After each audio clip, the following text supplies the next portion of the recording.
Hello. Great to be back in Bay County.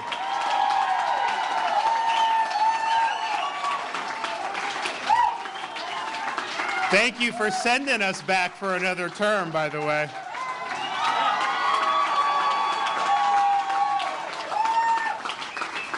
We've been pretty busy over the last week. You may have heard some of the stuff. Please have a seat. We've got great announcements here today. You got some great speakers.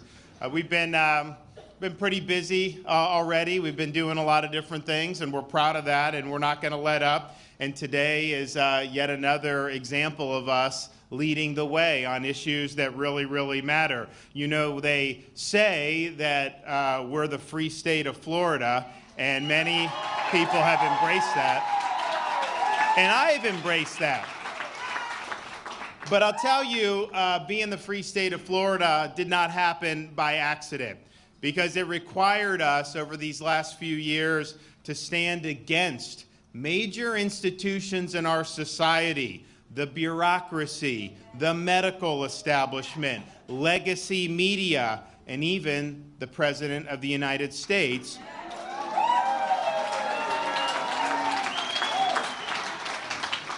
who together were working to impose a biomedical security state on society. They sought to marginalize people who declined COVID jabs by using things like vaccine passports.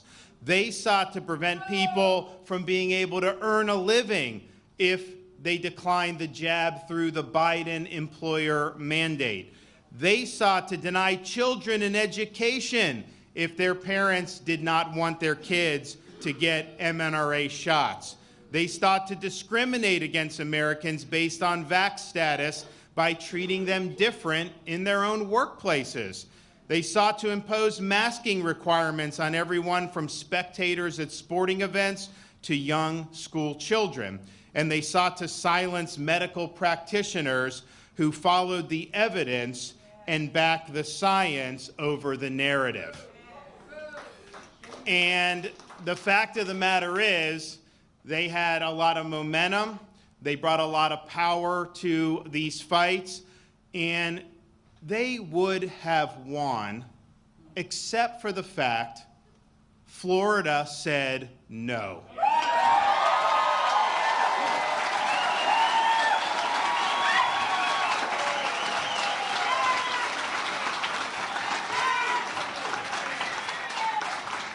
Almost 2 years ago, we were the first state to ban vaccine passports in our state. And not just for government agencies, we banned them statewide, so you could go to a movie theater, a sporting event, a department store without having to show your medical papers. We also called a special session of the Florida legislature to ensure that Floridians' livelihoods were protected. We banned mandates in the workplace for COVID shots because nobody should have to choose between a job they need and a shot they don't want, and we ensured that was the case in law. We also were one of the first states, if not the first state, to prohibit schools from preschool all the way through our universities from requiring COVID shots of students.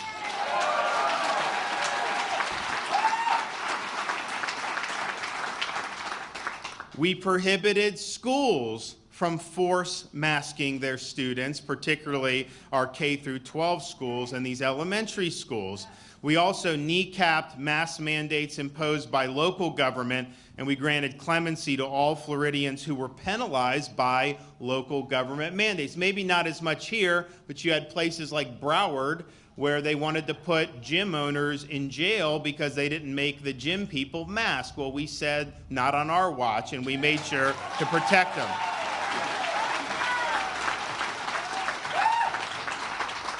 And these were important fights because if you think about it, the more that it became apparent that these masks were not working, the more it became apparent that these mRNA shots were not doing what they promised that they would do. People were still getting infected. You saw it still spread when they said, if you get this, you won't get COVID. as that was happening, you would think that that would be a reason for them to do less of this coercion. But in fact, they doubled down and tried to do more of this coercion. And you even had the President of the United States attacking people for not getting the mRNA shot. They were attacking people who had already recovered from COVID and had natural immunity because they did not recognize such immunity. They were not following the science. And so even today, you still have in place Biden's vax mandate for foreign travelers flying in to the United States. And you think about it, and I think, and Joe Ladapo can talk a little bit more about it, like almost every study now has said with these new boosters, you're more likely to get infected with the bivalent booster. So what possible reason could you force that? And we're one of only a few countries in the entire world that imposes that. I don't even think China imposes that anymore. And even today, Biden and his lawyers at the Department of Justice were in federal court in Miami trying to get reimposed the mask mandate for airline passengers, which a district judge had struck down last year. Even after all of this, they still want to put you back in masks when you fly on a commercial airline. And so we were in a situation where these reforms were great, they were important, we were really leading the way. The legislature decided at the time to make them in place for, I think, about 2 years, and so they're due to expire on July 1st of 2023. Now, you know, at the time, if you would have told me, hey, they're expiring, that may be a problem, I'd have said, well, 2 years from now, no one's going to want to be doing, really? I mean, we should be fine. But I think what we're seeing is some of these people just won't quit. They've imposed mask mandates on school children in some of these enclaves throughout the United States. You still have universities that are forcing these students to get these booster shots, even though there have been studies showing they're at more risk from negative effects of the shot than they are from COVID itself at that age. And so this is just nuts that we're still doing this. And so we believe that there's no turning back from our direction. We need to continue to lead, and we need to lead with this.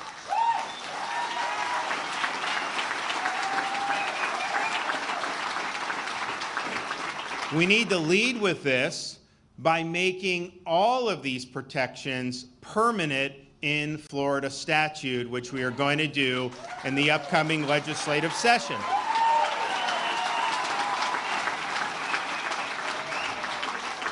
And we've got to do even more. So part of what we did, we had a lot of people that were going to lose their job.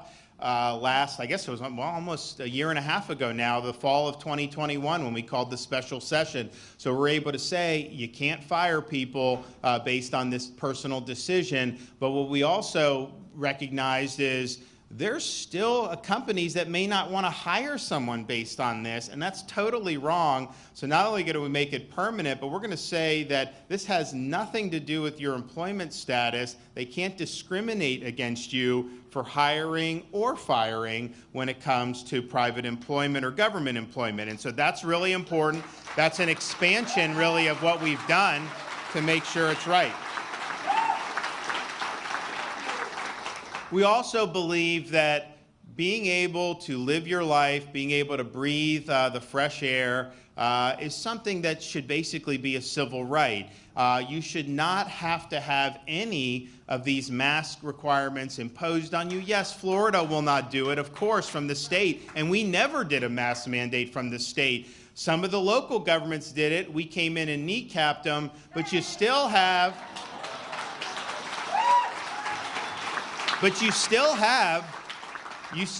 some private, some of these hospitals, it's like, a patient, like in California, the women are giving birth, they make them wear a cloth mask during childhood. It's ridiculous. And so we are going to have in this package of protections an ability to live your life without wearing a mask, regardless of where you go. And I think that that's something that's very, very important. There still, to this day, has not been a randomized controlled trial study showing that cloth masks stop COVID or reduce COVID. Not after all this time, when you had all the hysteria about it, when it became basically almost like a religion for some people, you still haven't been able to produce the evidence. And that's because for 100 years, nobody really thought that that would be something that would work. It was only with COVID that people started to change. So it's basically mandating somebody to do a booster and then treating them different in the workplace with discriminating against. It literally will take people. If you have the booster, you can eat lunch normally. If you don't, you got to be segregated in the corner for not having the booster. Maybe they make you wear a mask, all this stuff, even though the boosted person is more likely to be getting it. So it's insane, it's irrational, and so no discrimination on this vax status. No requirements of masking in lieu of vax or for any other reason. And those are really, really important. You know, sometimes you just have to say, enough is enough. And you think you'd be enough, but you still see it all over this country. The other thing that we're going to do, that we worked with the legislature last legislative session to do, and Joe Latipo and I were very supportive of, the legislature decided not to pass this in the end. They will pass it this year. I've already talked to the leadership. But we want to have our medical practitioners, particularly our physicians, be protected with the freedom to be able to speak the truth. You should not...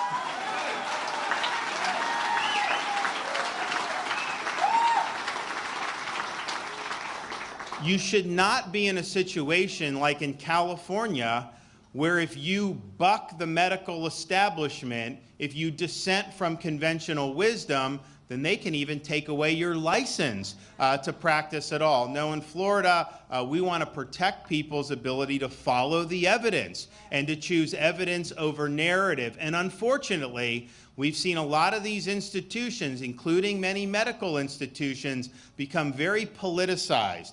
When you started to see the forced masking of students by the American Academy of Pediatrics, that was never anything that people thought was okay. Then the teachers' unions wanted it, and so they came out and said, you have to have all these rigid requirements. So I think Americans have seen a lot of these institutions behave very politically. They've indulged in partisanship. And when you go away from evidence-based medicine and you start embracing ideology, you start to do things that aren't in the public's interest. And so if you think about our medical establishment from Fauci on down over the last 3 years, you know, they were wrong about lockdowns. They were wrong about mask mandates. They were wrong about school closures. They were wrong about mRNA shots. They were wrong about vax passports and vax mandates. And really on it goes. And so the physicians that were speaking out against some of these things, they were really treated very poorly. So in Florida, we're going to make sure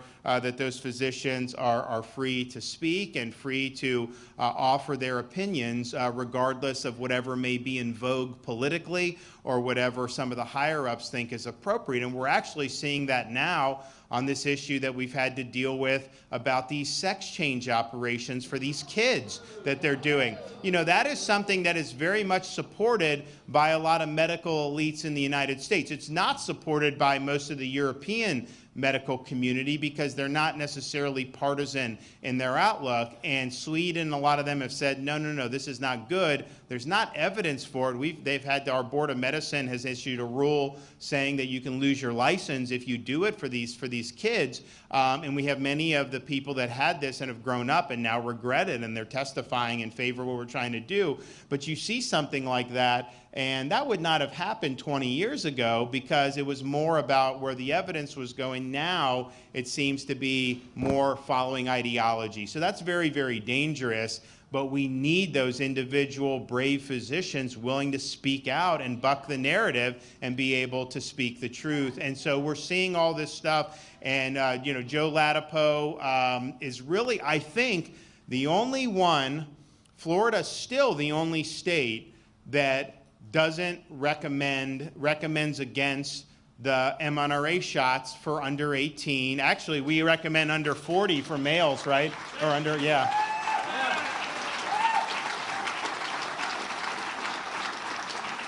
When they came out with the baby jabs for the 6-month-old, Joe, we just said we're not doing it. So the health department has never had any of the baby jabs.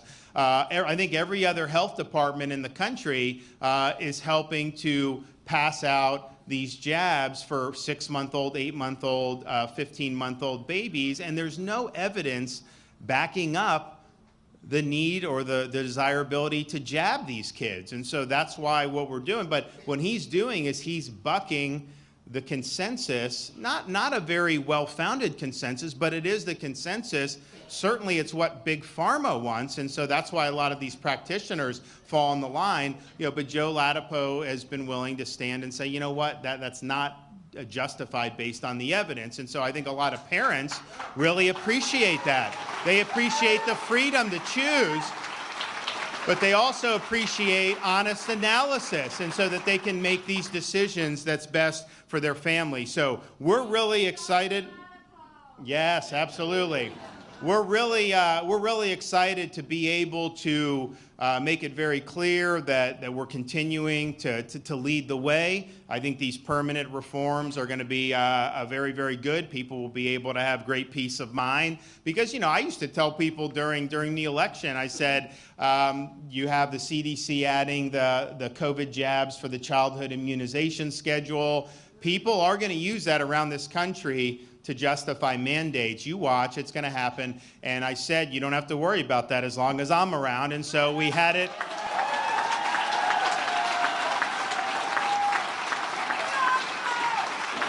So we're now being able to make good. We obviously did that. We've prevented it in Florida, but now it'll be a permanent feature of our law. And so I'm really excited about what we're going to be able to do and what we're going to be able to accomplish. And we're going to continue to lead the way on all these different issues. I'm also really happy to be joined by, as I mentioned, our Surgeon General, Dr. Joseph Ladapo is here.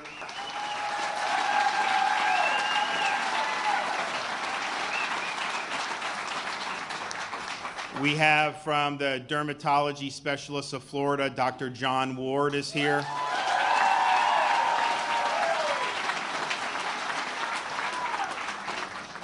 We have Deidre Long, who's going to talk about healthcare and how they treated the shots for the employees, and she's going to explain her ordeal. We have Lauren Phillips, a mother that's enrolled, that has children enrolled in private school and can talk about some of these issues. And then Dr. Tim Boyette, radiologist here from the Panhandle.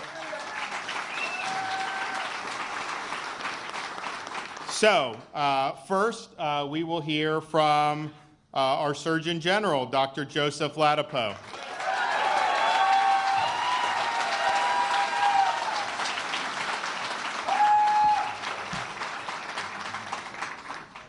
Thank you, guys. Thank you. So this is a cool setting. I understand that there's Elvis performances here. Is that right? Oh, this is a pretty cool setting. This is fun. Yeah, this is a fun setting. I think there's going to be an after party after the event. Is that right? Is that what? So seriously, so there are two places, my two favorite places, I think, at this point in my life. The first place is with my family, my wife, my kids, my favorite place. My second most favorite place is flying around with the governor and coming to cool events. Because it's a lot of fun. It's a lot of fun. And they're making it so easy because, is the governor... Is there anything but just clear thinking and common sense coming from this man? They're making it easy.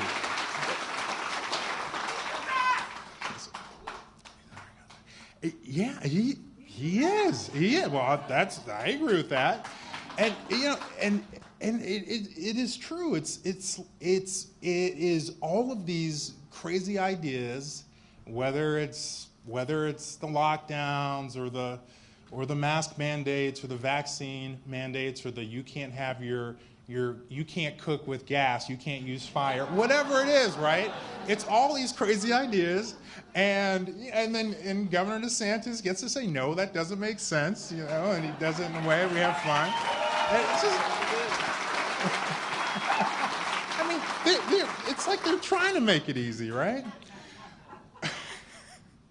Well, so I'm happy that we have a lot of consensus around this new legislation to really codify more common sense in Florida, and I mean honestly I can't thank the governor enough, because there's no other state that's doing anything like this, and this is important.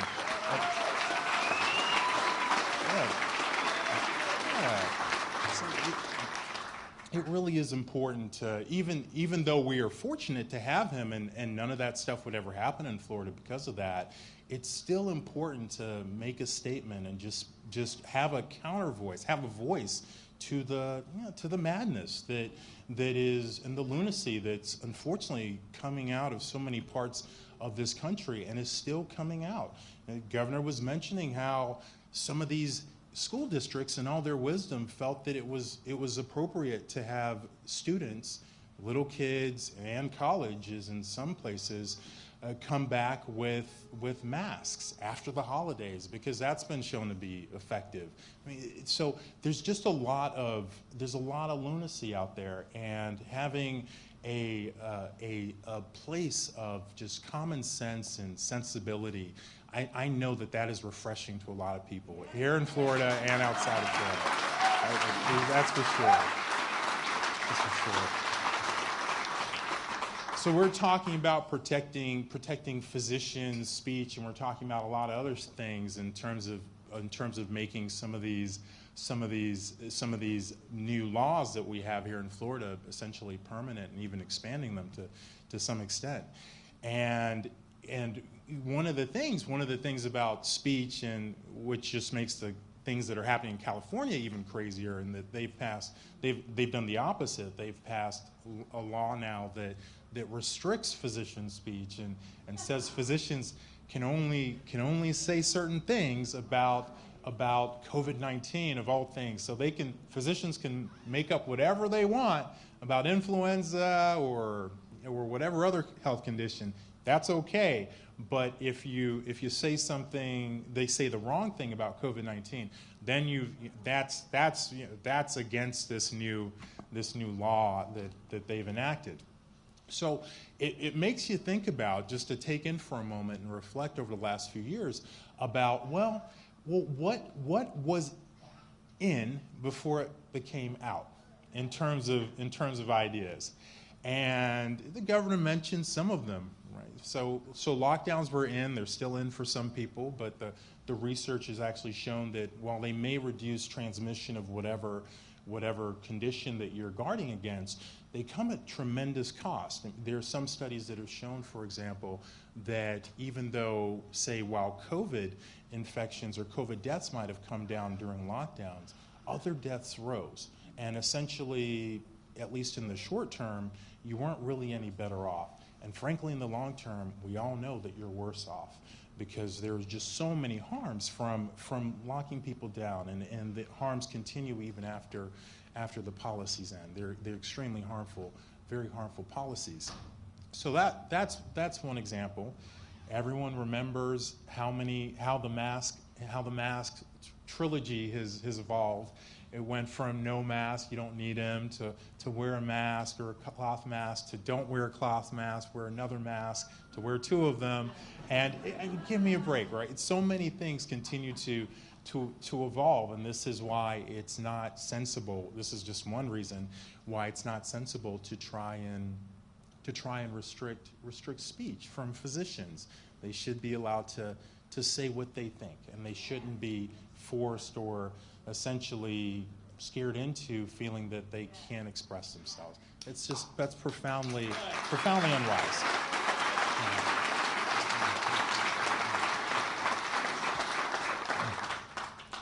And then there are other areas too where there ought to be room for diversity of opinion. So I thought of this as I was listening to the governor. I thought of this. So I'm going to do an informal survey here.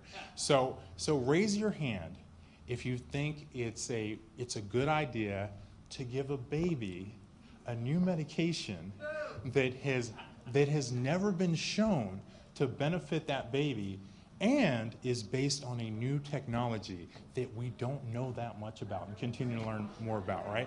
Are there a lot of takers for that? Yeah.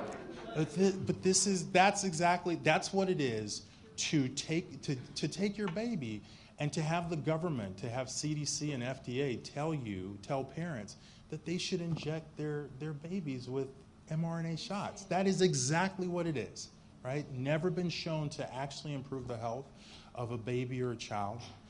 With high quality data, it's never been shown. It is totally new technology in humans, folks. And these people, they're always relentlessly trying to rewrite both history and reality, right? Oh no, I read these articles about people where journalists and scientists would say, oh, it's not a new technology, we've had it for many years. Folks, this is the first time in history where we are using this technology widely in human beings. And previously, there were a few human beings essentially in clinical trials where it was used. So it is a new technology. You're telling people to put it in children, and you've never even shown the children to gain from it in terms of an actual health benefit. That's the land of crazy. You know, Florida is a land of sanity, and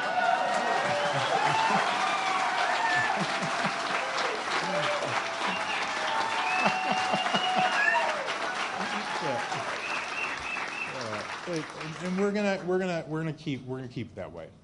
I'm gonna add one other thing. So just I was thinking about things to say. I'll pick this up. I was thinking about things to say. I almost can't make my mind up, but I feel compelled, and I didn't think I put this out of my mind, the mask stuff, because I figured by now most people would have abandoned it, but they just keep trying to resuscitate it. I was reading some articles. I was reading an article the other day where this writer is telling people that they should demand that their doctors wear a mask, and because who wants to have someone else's breath on them and this and that and da da da. And so it apparently won't die. And of course, there are more articles that are essentially trying to convince Americans that it's a good idea to bring masks back. And I'm seeing more of them lately. So they're persistent. So we've got to be persistent too. At the end of the day, folks. So there are two things. So first, there's a great video that maybe we'll put out that hopefully I'm sure it will change at least some minds. It's this doctor. It's a YouTube video, and it's this doctor, and he's smoking an e-cigarette, one of these vapor things. I don't want anyone doing it, but he's smoking one of these e-cigarettes, and then he puts a mask on and exhales. It's a great video. And the plumes, they're going everywhere, right? The air, it comes out, right? It just goes everywhere. You can see it, actually. And so you take that, right? Yes, they stop some droplets, but the air goes everywhere, folks. And then you add on top of that an airborne virus. And scientifically, it doesn't make sense that it would be an effective strategy to use, right? But then, say if that doesn't convince you, you look at the clinical trials that have been done during the pandemic, and the high quality ones, they show no benefit. There's basically no benefit that's been shown to wearing these masks around in the community. And that's the truth. So the studies where my colleagues often claim show that the masks are making a big difference and stuff. These are all lower quality studies. None of the clinical trials have shown this. So it just, let's keep trying to be healthy and eat well and exercise, put good stuff in our bodies, get outside, get vitamin D, keep moving, take care of each other, love each other, and also, be in an environment where we're loved. Let's keep trying to do those things. These masks, just say bye. Okay? Just say no. All right, thanks, guys.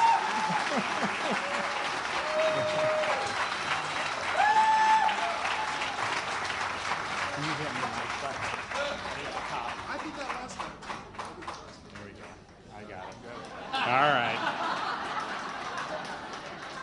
I do want to recognize I did not at first. Our Chief Financial Officer, Jimmy Petronas, is here.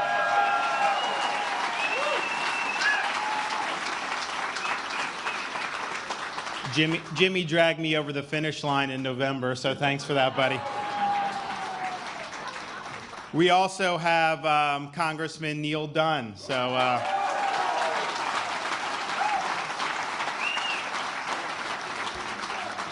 And when Dr. Latipo is talking about the ability for physicians to speak the truth, it's really important because I remember one of the things that we had to come in and ban. Well, I did an executive order saying no school forced masking for school kids. I had some of the liberal districts fight me. We were in court on all that. But there were districts that had been doing it prior to me doing the order, and even from conservative areas, and they basically said, well, this is what CDC's telling us to do. And they didn't have other authorities to be able to rely on, so that's why they were doing it. They didn't necessarily, some of them didn't really even want, but they didn't feel like they had any medical evidence to do the opposite. And that's because a lot of people weren't speaking out. More and more people started to, but when we came in and did that, there was a lot of hooting and hollering in the media and all this other stuff. The reality is, we were right to do it, but there was not a lot of kind of expert opinion being willing to say that. Now they will say that. They will say the kids had problems learning, speech, all this other stuff. But a year and a half ago, they were not saying that. 2 years ago, they were not saying that. And so that's why it's important, because you get this echo chamber and it gets put out there as if it's so authoritative, and then that affects how people behave, and it affects how institutions make decisions from schools on up. So I think it's really, really important, and I think we look back at CDC over the last few years and how much credibility they've lost with their partisanship and their ideology, displacing really strong evidence-based analysis. And I don't know if it could ever get better, but I think it's really been very revealing for a lot of people. So we've actually created, with a lot of eminent scientists from around the country, our own organization here in Florida that can provide that type of authoritative response to some of the things the CDC and others are doing. And so if that would have been in place, that could have helped school districts around the country be able to have a lot of intellectual heft behind some of these really, really important policies. Okay, here to talk more about free speech for physicians is Dr. John Ward.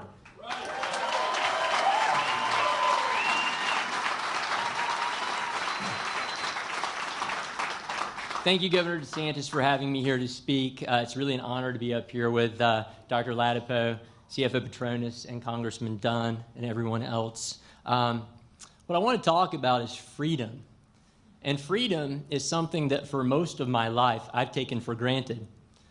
Life, liberty, and the pursuit of happiness is what the Founding Fathers promised us, and that is what the government is supposed to protect. But over the last few years, our federal government used fear to control us and to mislead us. They denied us our most basic freedoms. And worst of all, it was our children who suffered the most. What we've learned from the revelations of the Twitter files, beyond a shadow of a doubt, big tech, big pharma, and Big Brother work together to silence the voices of doctors and medical scientists who tried to lead our country in a different direction.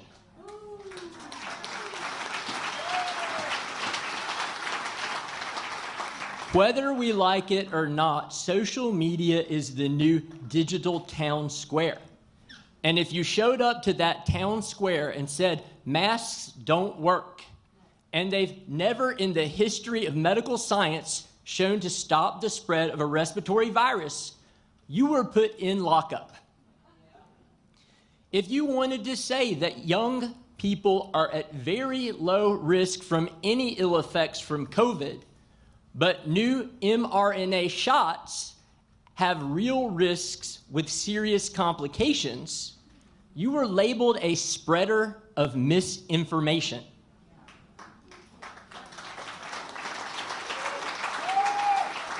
And that brings me to a very important point. What is misinformation? And who gets to decide what misinformation is?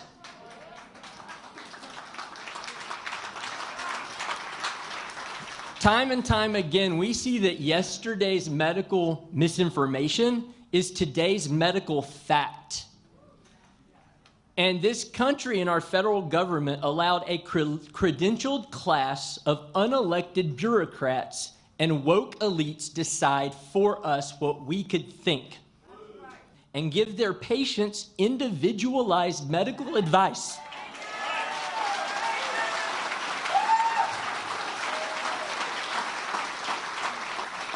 And Governor DeSantis supports the strongest free speech protection for physicians in America.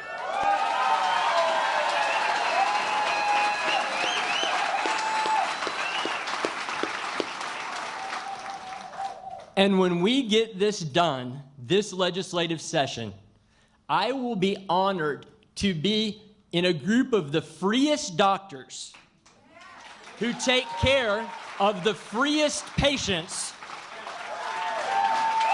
in the freest state in America. Thank you.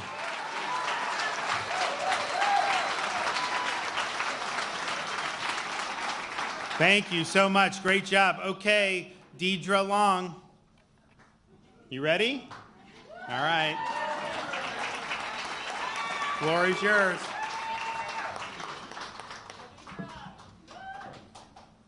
I don't have a fancy book, so. All right. Hi, my name is Deidre, and I'm a proud mom of 2 plus a bonus kiddo. I was a surgical tech in the OR, and mandates forced me out of healthcare. I was very sick with COVID in February 2020 and suffered from long COVID. Because of this, the doctor strongly urged me to take the jab. I even set up appointments just to discuss that subject. Ultimately, the decision was made for me as my new job forced the jab despite the fact that I worked from home. My life changed after my second dose of Pfizer. I suffered left side facial paralysis and body weakness. At first, I had difficulty getting words out, and then it progressed to stuttering and slurred speech. My arms and legs began to jump and jerk and felt like they were on fire all the time. I had head pain so severe that I could no longer listen to my children's laughter or singing without pain and convulsing, and my beautiful kids feeling guilt. I missed my kids' soccer games, and the extreme fatigue, tremors, and spasms made me unsafe to drive my children to school. I couldn't care for myself, and I was basically bedridden at 36. I am now 14 months into this nightmare, and I still cannot do normal things like clean my house or go on a walk with my family. Instead of taking care of my children, they now help take care of me. My children are my whole world, and this is the worst punishment of all. Doctors still have no clue how to help me. I face the real trauma of being gaslit and dismissed with every new appointment. When I cry out for help online, I am silenced. I got the jab to keep my job, and I can no longer work. We are real people. We are not disinformation, and we are sadly not rare.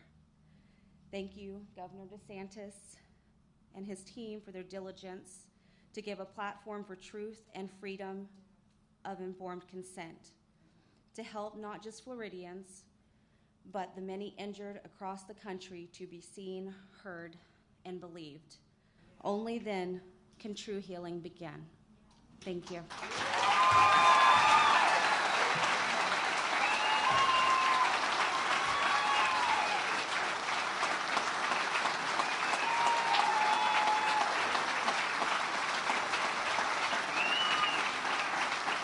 Lauren?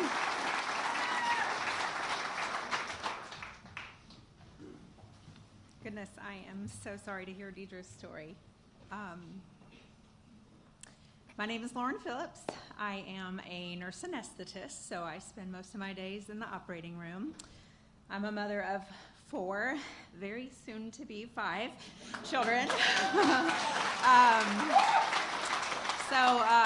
If I'm short of breath up here, a lot of it's the baby, a little bit of nerves, mostly the baby though. My husband and I happen to have 2 children who have congenital heart defects. So obviously, careful thought and consideration goes into all the decisions we make for them and all of our children, whether it's regarding their medical care or their education. All of our children are very young, so they are in the rapid stages of development: speech, language, social, emotional development. We were also sending 2 of our children to school learning English as a second language. So it's very important to us when seeking out schools, knowing who was going to be requiring masks and who was not.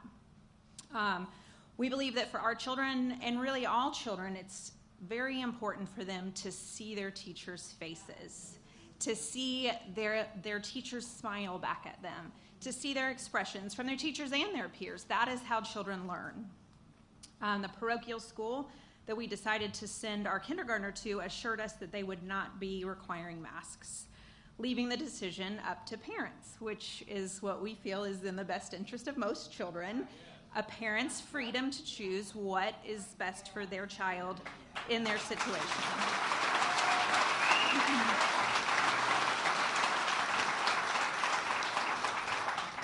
Unfortunately, 2 days after school started, we learned that the school would now be implementing a mask mandate regardless of a parent's wishes. To say we were angry and frustrated is an understatement. Any attempts to speak with school administration regarding real data on the extremely low transmission rate to children, or any case about mask choice or anything, what just fell on deaf ears.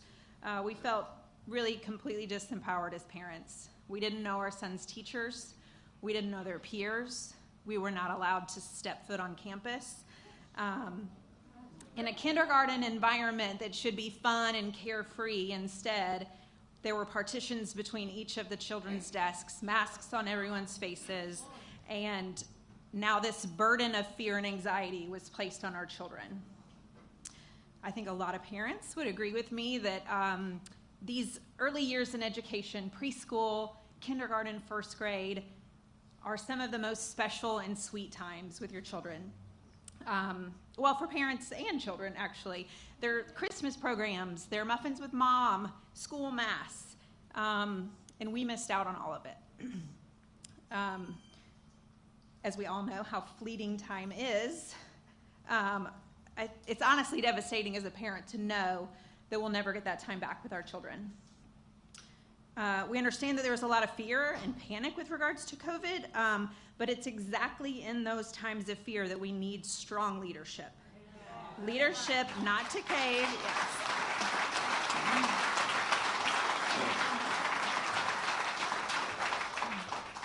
We need leadership with courage not to cave into fear, but to make smart, sound decisions. Unfortunately, our school and many others decided to give in to fear, which then placed a burden of anxiety and fear onto our children, a burden that children should not have to carry.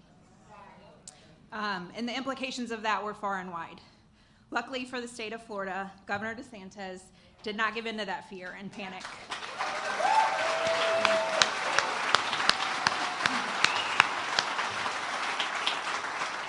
in a time where hard decisions had to be made, he had the courage to make those hard but smart and sound decisions when the rest of the country was cowering. We are forever grateful to Governor DeSantis.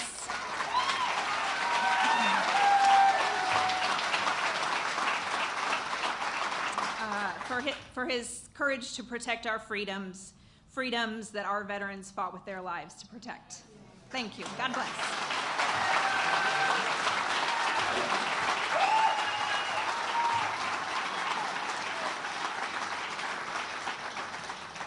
Okay, Dr. Tim Boyette.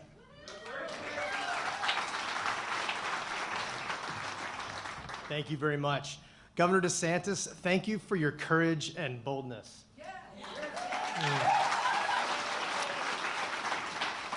I want to thank you, Governor and Surgeon General Dr. Joseph Ladapo, for fighting to preserve medical liberty for both the patient and the healthcare provider.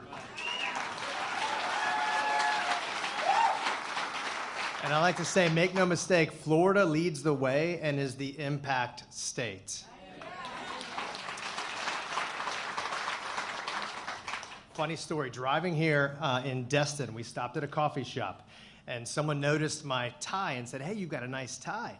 And it's 3 young people that were working at the coffee shop and they kind of asked where I was going. So I said, I'm getting a chance to meet with the governor in an hour. And you'd be shocked. Their eyes opened up and a countenance of joy and hope came upon them. I promise you this.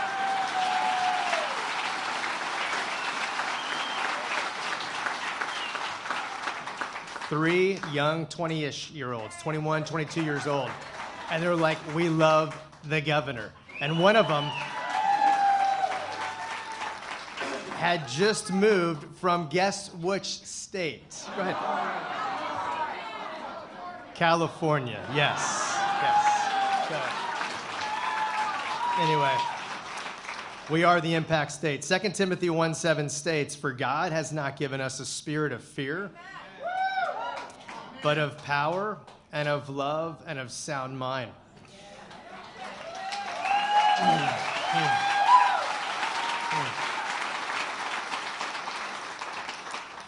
Mandates and policies based upon federal health officials' recommendations over the past few years have left many feeling powerless, angry, and confused.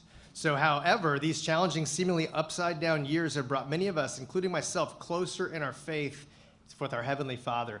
And I want to encourage you, in recognition of that, encourage you to reach out and call out to Jesus and seek first the kingdom of God.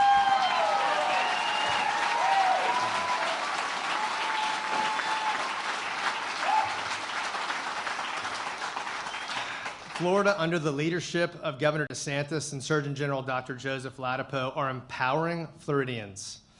And I can see that Dr. Ladapo, he gets it. True health comes from what we eat, what we think, and what we do with our body continually. And he is leading the Department of Health towards an individual and community empowerment in these realms. And so I'm a husband of 22 years. I'm a father of 2 sons. We live in the Panhandle. I've been a practicing physician for 20 years and graduated from the University of South Florida College of Medicine in 2002. Thank you. Been fortunate to be on the medical faculty at the University of Florida and Florida State University previously. I'm no longer under faculty there, but now serve as a radiologist physician at a local hospital in the Panhandle. I've also created and own and run a wellness practice there in Gulf Breeze. When the mandate requiring the COVID-19 vaccine came on the scene, I had already recovered from an acute COVID-19 illness with a 3-day early treatment regimen by a colleague and friend of mine in Gulf Breeze. And so at that time, I did not desire to receive an injection for a viral illness for which I had already recovered, knowing that I had natural immunity, and the early science showed robust activity with respect to natural immunity. And so I also, and this is important because it speaks to what you've heard today, I had 2 immediate family members that had significant adverse reactions to their first vaccines. And when I saw that, and I've kind of helped them through things with respect to therapy and off-label treatment to help them get back to more state of normal, it's been challenging to see that there are other people that have had these same types of adverse reactions that you heard about today. And so I didn't want to get the vaccine. And so initially, though, despite my natural immunity, I applied for a religious exemption but was not offered that. But around that time, obviously, Governor DeSantis saved our job and saved my job.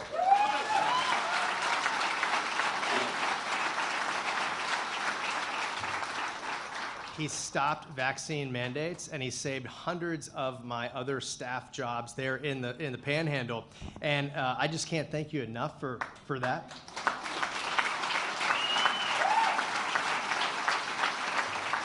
And on behalf of those staff, they thank you. Mm-hmm. To be clear, the mandates were originally put in place because authorities originally believed, one, that they were safe and effective. These vaccines were safe and effective. Two, that they would reduce transmission significantly. And three, that there was no effective outpatient early treatment protocol. Since then, evidence has amassed showing that none of these three presumptions are true. Regarding early treatment, because of my early experience getting COVID and being treated with a 3-day treatment regimen that actually worked well in me. Of course, it doesn't work great in everyone, and you may need to continue treatment, but I decided to start treating acute COVID patients, and we've treated 160 COVID patients acutely. We've had 0 deaths and 1 hospitalization.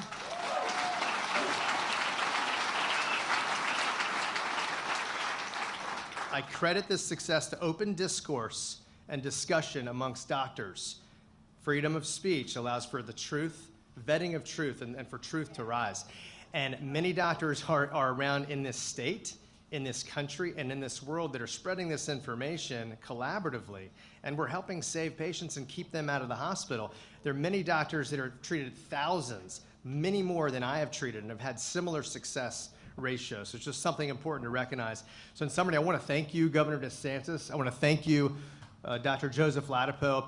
And I want to encourage you out there, whoever you're listening, where can you battle with the freest doctors and with the freest patients and with the freest business owners and with the Governor DeSantis and Dr. Ladapo? Where is your battle that you can help us, again, push this great free state of Florida? And thank you very much.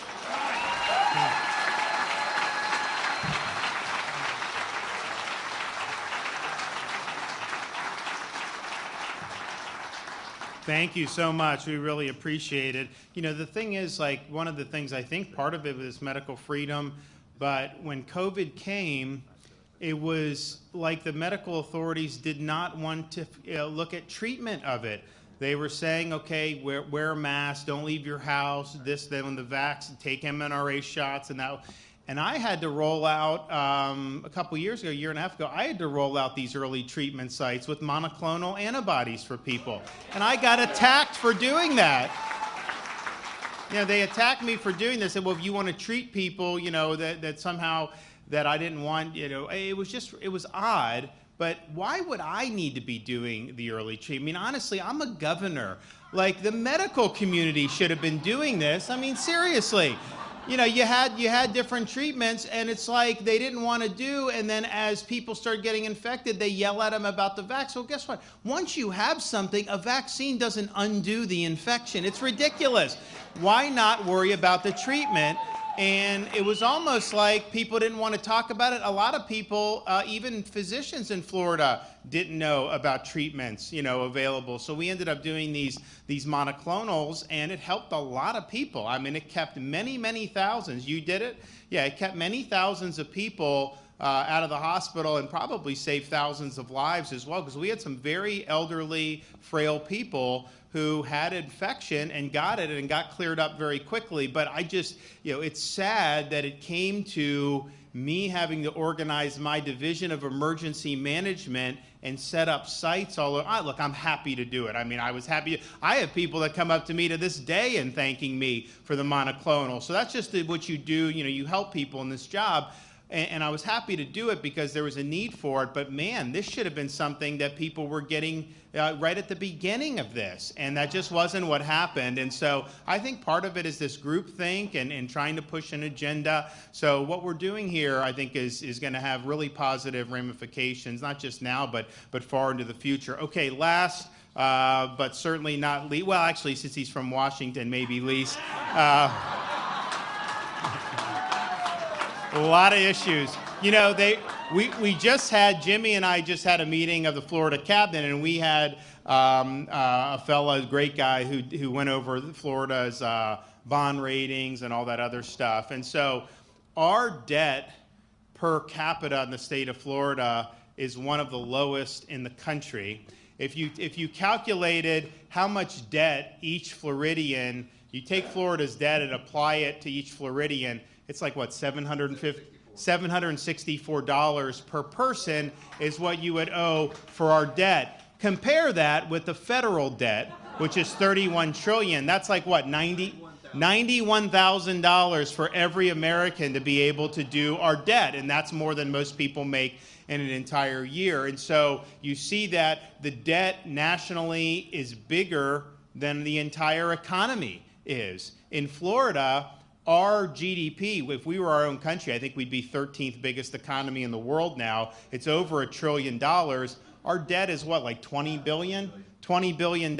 So it's like 1.5% or something, our debt to GDP ratio. U.S. government is like 140% debt to GDP ratio. So, you think about, like, policy does matter.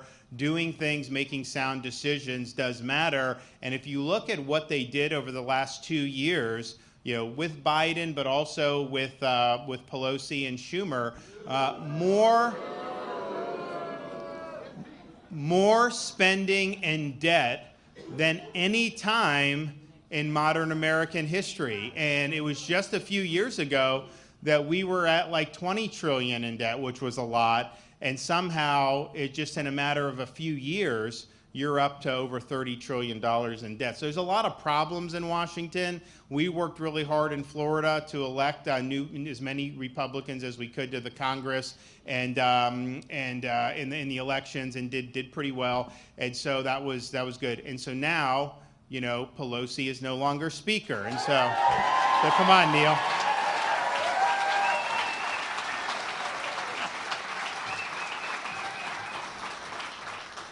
So it's great to be here. It's a great honor to be here. And Ron is actually one of my very favorite constituents.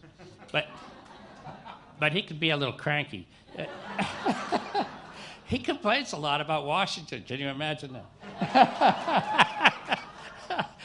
But no, I can't thank you enough.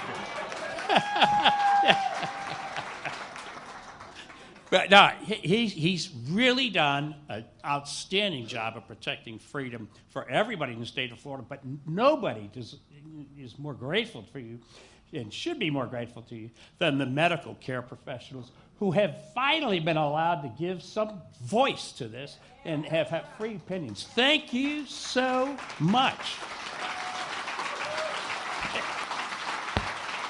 And thank you, Dr. Latipo, for your words about common sense. For the love of God, common sense. You've done a great job thinking your way through this. Keep up the good work. Keep up the good work. I want you, give it up to them. Give it up for both of them.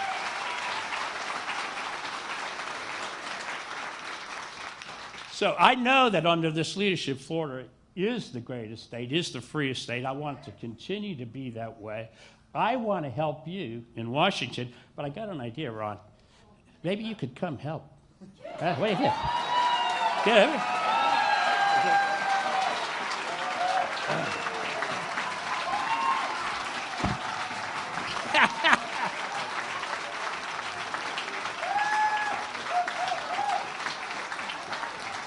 All right. Well, we're excited to be able to prescribe freedom. We look forward to being able to work through these many issues in the upcoming legislative session. And I'm excited to have so many great people that have really rallied behind, particularly a lot of our free-thinking physicians. We want our doctors to be people you look up to, and it's like, and when they're able to speak the truth, when the medical establishment is telling people things that are just not true, it really undermines, I think, credibility in the profession overall. But I really believe the vast majority of physicians understand some of the nonsense that's gone on over the last few years, and I think are committed, certainly in Florida, to getting it right and to shooting it straight with people. And that's just, people just want the facts. And when you refuse to acknowledge things that are happening before you that we can all see with our own two eyes, that's devastating in terms of the credibility it has on the profession. So I think what we're doing here, protections for every Floridian, very important, expanding some of those protections, which is also important. But you're now going to have Florida become the state, if a very high quality physician is driven out of California, this is going to be the first place people are going to want to go.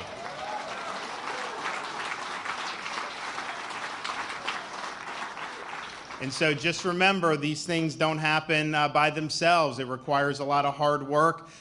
We could have had many different decisions made over the last few years that would have sent us on a much different direction. So we're going to continue standing for what's right. We're going to continue to protect freedom, and we are going to make sure that our state remains the freest state in these United States. Thank you.